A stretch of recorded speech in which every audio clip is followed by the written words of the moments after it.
Le 4 juin 2022, Laurent Ruquier a présenté pour la dernière fois son émission On est en direct, 2 ans seulement après son lancement et 1 an après l'arrivée de Léa Salamé à la co-animation. La rumeur courait depuis un moment et le compagnon d'Hugo Manos a fini par la confirmer lui-même à travers ses réseaux sociaux. Il expliquait alors qu'il s'agissait de son initiative, remettant en cause le partage de l'antenne avec Léa Salamé. S'il estime ma décision de quitter cette case horaire, n'étant pas à l'aise avec la co-animation pour un talk show. J'ai essayé, mais malgré mon entente naturelle avec Léa Salamé, je considère l'exercice trop frustrant, avouait-il. Léa Salamé ne s'était quant à elle pas exprimée, si ce n'est pour prononcer un émouvant discours lors de la dernière de son collègue.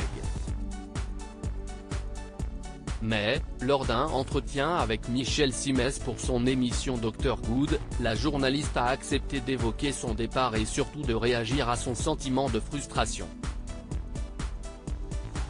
Si est-il la première fois que je prends la parole sur ce sujet-là.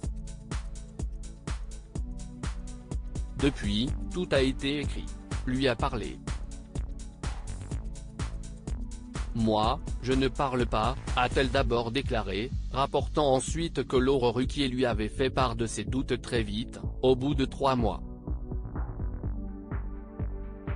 Je pense que je vais arrêter. Je ne suis pas heureux, lui avait-il confessé.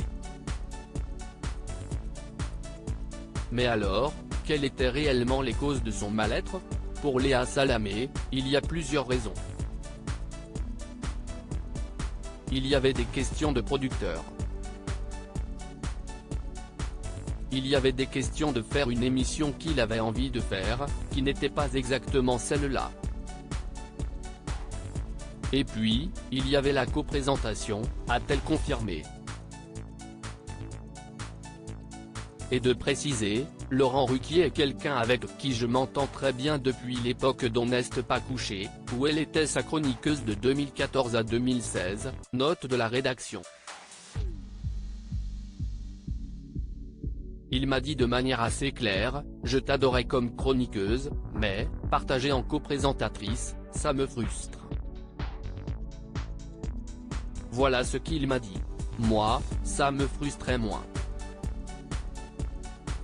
J'aurais pu continuer encore des années avec lui.